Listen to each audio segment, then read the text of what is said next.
In this video, we continue on with the book titled Thought Power, Its Control and Culture by Ani Besant.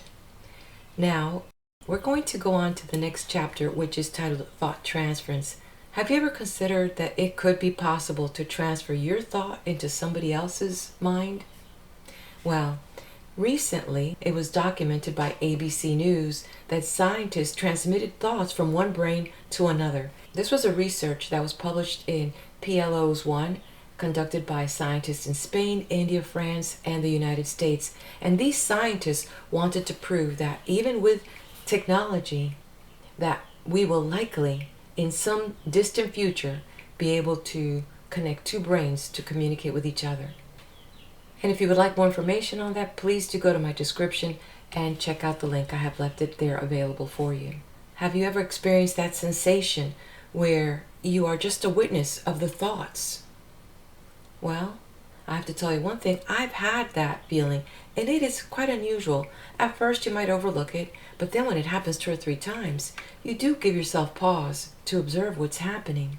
And it's interesting, if you've experienced it maybe like me, all of a sudden that which you were thinking on becomes very lucid, very clear. Images become so crystal. In the previous chapter, titled The Creator of Illusion, which you can access in my book playlist, the author, Ani Besant, proposes that there is a clear distinction between the mind and the knower. Yet, we are limiting our full potential if we, quote-unquote, feebly and haphazardly continue without developing the potential of the mind. She offers an exercise to help grow one's thought power, which then one can bring under one's control to direct for specific means. She also claims that without this thinking, the mental body will remain closely formed and unorganized, and without gaining concentration, the power of fixing the thought on a definite point, the thought power cannot be exercised at all. So, if you are looking to strengthen your mental powers and attract more of what you wish into your life, then you are at the right place, because you may find a lot of golden nuggets in this book. So having said that, if you are new to my channel, welcome. And to my dear subscribers, welcome back. Please know that I enjoy reading your comments and your input. So sit back and join me now as I turn the page. Thought Power, Its Control and Culture by Ani Besant. This book is in the public domain. Chapter 3. Thought Transference. Almost everyone nowadays is anxious to practice thought transference and dreams of the delights of communicating with an absent friend without the assistance of a telegraph or post. Many people seem to think that they can accomplish the task with very little effort, and are quite surprised when they meet with total failure in their attempts. Yet it is clear that one must be able to think ere one can transfer thought, and some power of steady thinking must be necessary in order to send a thought current through space. The feeble, vacillating thoughts of the majority of people cause mere flickering vibrations in the thought atmosphere, appearing and vanishing minute by minute, giving rise to no definite form and endowed with the lowest vitality. A thought form must be clearly cut and well vitalized if it is to be driven in any definite direction, and to be strong enough on arriving at its destination to set up there a reproduction of itself. There are 2 methods of thought transference, one which may be distinguished as physical, the other as psychical, one belonging to the brain as well as the mind, the other to the mind only. A thought may be generated by the consciousness, cause vibration in the mental body, then in the astral body, set up waves in the etheric, and then in the dense molecules of the physical brain. By these brain vibrations, the physical ether is affected, and the waves pass outwards till they reach another brain and set up vibrations in its dense and etheric parts. By that receiving brain, vibrations are caused in the astral and then in the mental bodies attached to it, and the vibrations in the mental body draw out the answering quiver in consciousness. Such are the many stages of the arc traversed by a thought. But this traversing of a loop line is not necessary. The consciousness may, when causing vibrations in its mental body, direct those vibrations straight to the mental body of the receiving consciousness, thus avoiding the round just described. Let us see what happens in the first case. There's a small organ in the brain, the pineal gland, the function of which is unknown to Western physiologists and with which Western psychologists do not concern themselves. It is a rudimentary organ in most people, but it is evolving, not retrograding, and it is possible to quicken its evolution into a condition in which it can perform its proper function, the function that, in the future, it will discharge in all. It is the organ for thought transference as much as the eye is the organ of vision or the ear of hearing. If anyone thinks very intently on a single idea, with concentration and sustained attention, he will become conscious of a slight quiver or creeping feeling. It has been compared to the creeping of an ant in the pineal gland. The quiver takes place in the ether which permeates the gland and causes a slight magnetic current which gives rise to the creeping feeling in the dense molecules of the gland. If the thought be strong enough to cause the current, then the thinker knows that he has been successful in bringing his thought to a pointedness and a strength which render it capable of transmission. That vibration in the ether of the pineal gland sets up waves in the surrounding ether, like waves of light, only much smaller and more rapid. These undulations pass out in all directions, setting the ether in motion, and these etheric waves, in turn, produce undulations in the ether of the pineal gland in other brain, and from that are transmitted to the astral and mental bodies in regular succession, thus reaching the consciousness. If the second pineal gland cannot reproduce these undulations, then the thought will pass unnoticed, making no impression, any more than waves of light make an impression on the eye of a blind person. In the second method of thought transference, the thinker, having created a thought form on his own plane, does not send it down to the brain, but directs it immediately to another thinker on the mental plane. The power to do this deliberately implies a far higher mental evolution than does the physical method of thought transference, for the sender must be self-conscious on the mental plane in order to exercise knowingly this activity. But this power is being continually exercised by every one of us indirectly and unconsciously, since all our thinkings cause vibrations in the mental body that must, from the nature of things, be propagated through the surrounding mind stuff. And there is no reason to confine the word thought transference to conscious and deliberate transmissions of a particular thought from one person to another.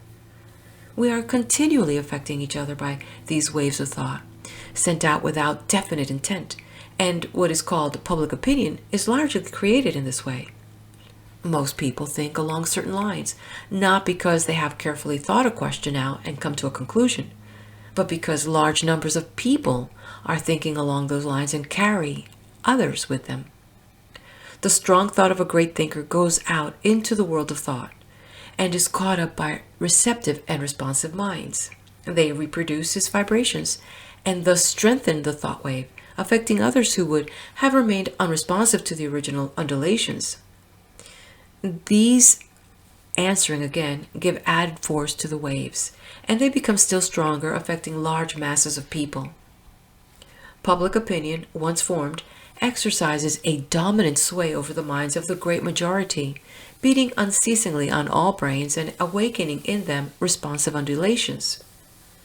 There are also certain national ways of thinking, definite and deeply cut channels resulting from the continual reproduction during centuries of similar thoughts, arising from the history, the struggles, the custom of a nation. These profoundly modify and color all minds born into the nation, and everything that comes from outside the nation is changed by the national vibration rate. As thoughts that come to us from the outer world are modified by our mental bodies, and when we receive them, we receive their vibrations plus our own normal vibrations are resultant. So do nations, receiving impressions from other nations, receive them as modified by their own national vibration rate. Hence, the Englishman and the Frenchman, the Englishman and the Boer, see the same facts, but add to them their own existing prepossessions, and quite honestly accuse each other of falsifying the facts and practicing unfair methods. If this truth and its inevitableness were recognized, many international quarrels would be smoothed more easily than is now the case. Many wars would be avoided, and those waged would be more easily put an end to. Then each nation would recognize what is sometimes called the personal equation, and instead of blaming the other for difference of opinion, each would seek the mean between the two views, neither insisting wholly on its own. The very practical question for the individual that arises from the knowledge of this continual and general thought transference is, how much can I gain of good and avoid of evil, seeing that I must live in a mixed atmosphere wherein good and evil thought waves are ever active and are beating against my brain? How can I guard myself against injurious thought transference, and how can I profit by the beneficial? The knowledge of the way in which the selective power works is of vital importance. Each man is the person who most constantly affects his own mental body. Others affect it occasionally, but he always. The speaker to whom he listens, the author whose books he reads, affect his mental body. But they are incidents in his life. He is a permanent factor. His own influence over the composition of the mental body is far stronger than that of anyone else, and he himself fixes the normal vibration rate of his mind. Thoughts which do not harmonize with that rate will be flung aside when they touch the mind. If a man thinks truth, a lie cannot make a lodgment in his mind. If he thinks love, hate cannot disturb him. If he thinks wisdom, ignorance cannot paralyze him. Here alone is safety, here real power. The mind must not be allowed to lie, as it were, follow, for then any thought seed may take root and grow. It must not be allowed to vibrate as it pleases, for that means that it will answer to any passing vibration. There lies the practical lesson.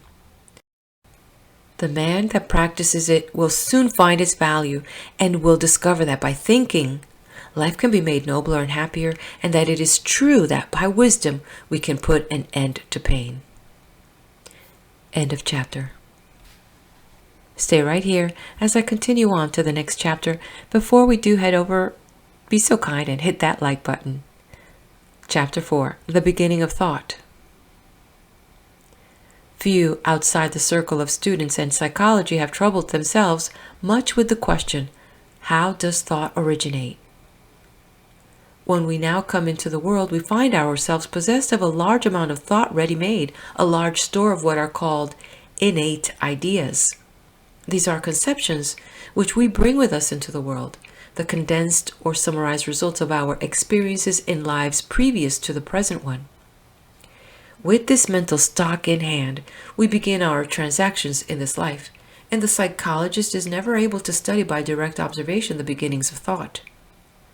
He can, however, learn something from the observation of an infant, for just as the new physical body runs over in the prenatal life the long physical evolution of the past, so does the new mental body swiftly traverse the stages of its long development. It is true that mental body is not by any means identical with thought, and hence that even in studying the new mental body itself, we are not really studying the beginnings of thought at all. To a still greater degree is this true when we consider that few people can study even the mental body directly, but are confined to the observation of the effects of the workings of the body on its denser fellow, the physical brain and nervous system. A thought is a distinct from the mental body as from the physical. It belongs to consciousness, to the life side, whereas mental and physical bodies belong alike to the form, to the matter side, and are mere transitory vehicles or instruments. As already said, the student must ever keep before him the distinction between him who knows and the mind which is his instrument for obtaining knowledge, and the definition of the word mind, already given, as the mental body in manas, a compound. We can, however, by studying the effects of thoughts on these bodies, when the bodies are new, infer by correspondence something of the beginnings of thought, when a self, in any given universe, comes first into contact with the not-self. The observations may help us. According to the axiom, as above so below, everything here is but a reflection, and by studying the reflection, we may learn something of the objects that cause them. If an infant be closely observed, it will be seen that sensations, response to stimuli by feelings of pleasure or pain, and primarily by those of pain, precede any sign of intelligence. That is, that vague sensations precede definite cognitions. Before birth, the infant was sustained by the life forces flowing through the mother's body. On its being launched on an independent existence, these are cut off. Life flows away from the body and is not now renewed. As the life forces lessen, want is felt, and this want is pain. The supply of the want gives ease, pleasure, and the infant sinks back into unconsciousness. Presently, sights and sounds arouse sensation, but still no intellectual sign is given. The first sign of intelligence is when the sight or voice of the mother or nurse is connected with the satisfaction of the ever-recurring want, with the giving of pleasure by food, the linking together in or by memory of a group of recurring sensations with one external object, which object is regarded as separate from and as the cause of those sensations. Thought is the cognition of a relation between many sensations and a one, a unity linking them together. This is the first expression of intelligence, the first thought, technically a perception. The essence of this is the establishing of such a relation as is above described between a unit consciousness, a jiva, and an object, and wherever such a relation is established there, thought is present.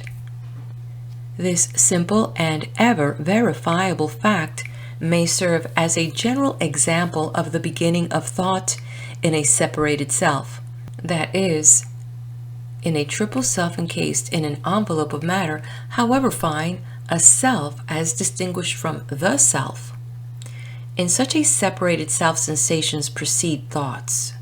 The attention of the self is aroused by an impression made on him and responded to by a sensation.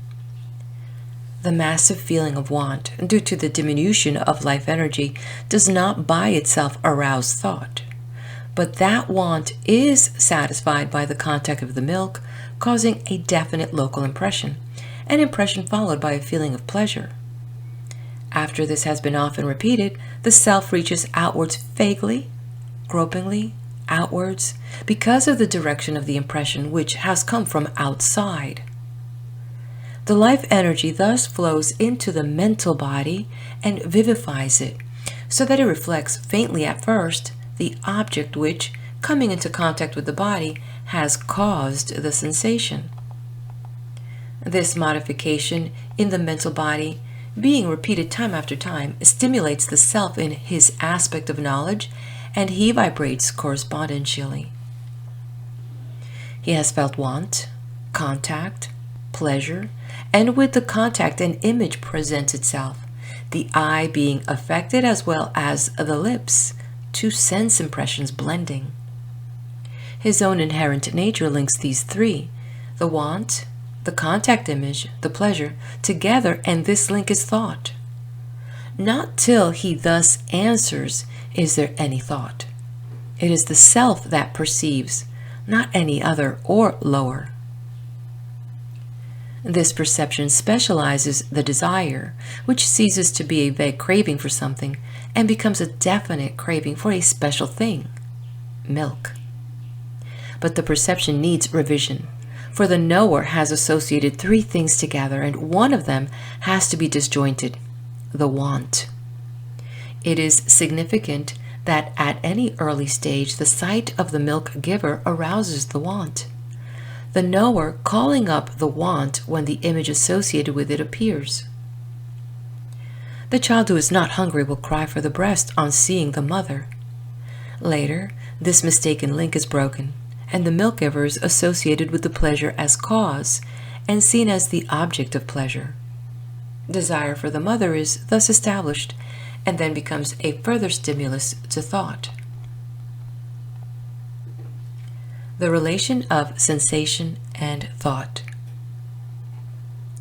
It is very clearly stated in many books on psychology, Eastern and Western, that all thought is rooted in sensation. That until a large number of sensations have been accumulated, there can be no thinking.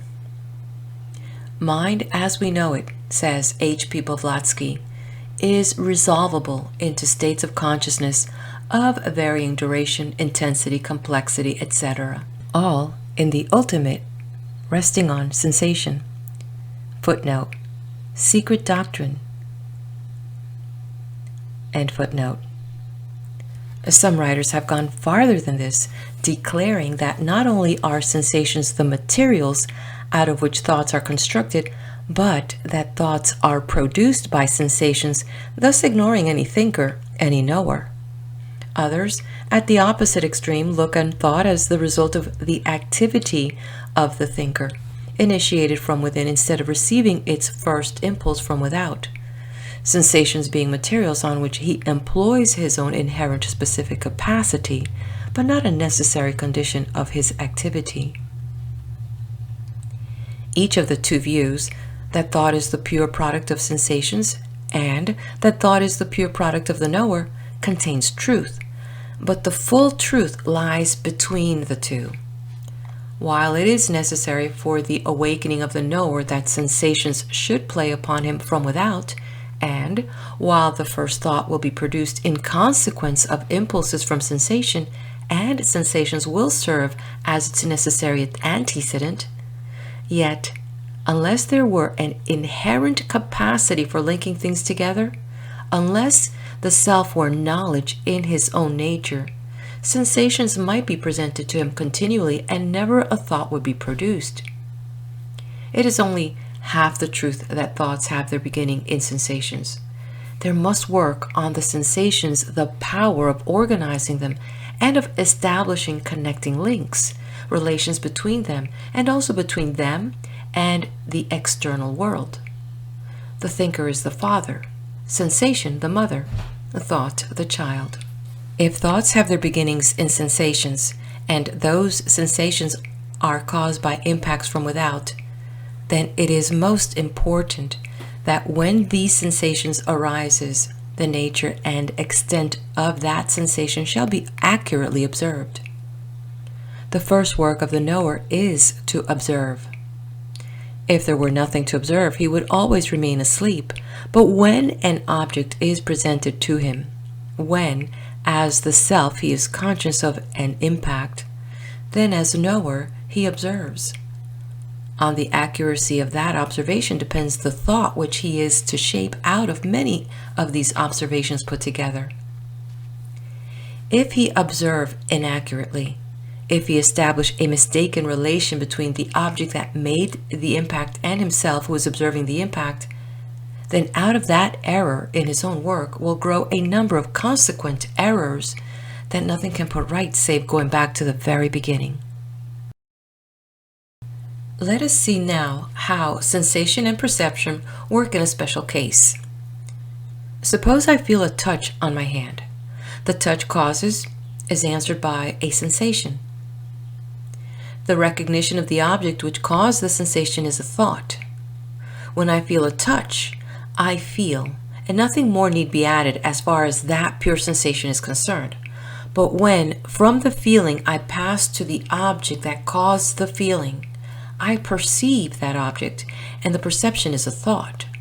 This perception means that, as knower, I recognize a relation between myself and that object as having caused a certain sensation in myself. This, however, is not all that happens. For I also experience other sensations from color, form, softness, warmth, texture. These are again passed on to me as knower and aided by the memory of a similar impressions formerly received, i.e., comparing past images with the image of the object touching the hand. I decide on the kind of object that has touched it. In this perception of things that make us feel lies the beginning of thought. Putting this into the ordinary metaphysical terms, the perception of a not self as the cause of a certain sensations in the self is the beginning of cognition. Feeling alone, if such were possible, could not give consciousness of the not-self. There would be only the feeling of pleasure or pain in the self, an inner consciousness of expansion or contraction.